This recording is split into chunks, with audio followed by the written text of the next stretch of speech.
جو बंदा पिंडलियों और पाँव के तलवों की मालिश, पाँव की मालिश करेगा उसके तो नींद ही लाजवाब, उसका तो जहनी पुरसकून। जो थके थके मांदे मांदे टूटे हुए उठते हैं बेचारे, लंबी नींद सो के भी गैर मुतमैन उठते हैं, उनके लिए तो ये जबरदस्त चीज है पाँव को तेल लगाना।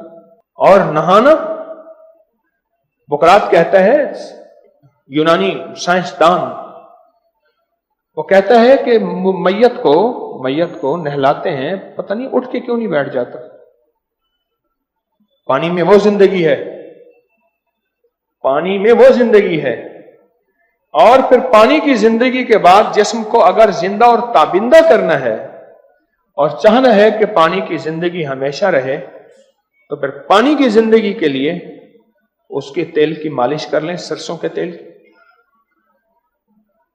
अच्छा, सरसों के तेल आप नारियल का तेल कर लें कि कपड़ों पे निशान भी नहीं छोड़ता, एक पल के अंदर जिस्म में ऐसे गुमसुम हो जाता है, यानी गुम हो जाता है।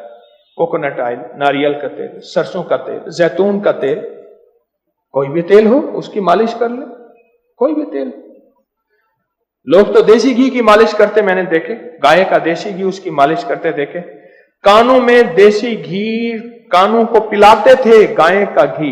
क्यों भाई, किसी ने सुना देखा ये बात? कानों में देसी घी डालते थे गाय का, कानों को पिलाते थे। लोगों को अपनी YouTube चैनल हर वक्त सब्सक्राइब कराएं। आप दूसरों के लिए सदका जारिया बनेंगे, अल्लाह पहले आपकी मुसीबत टालेगा।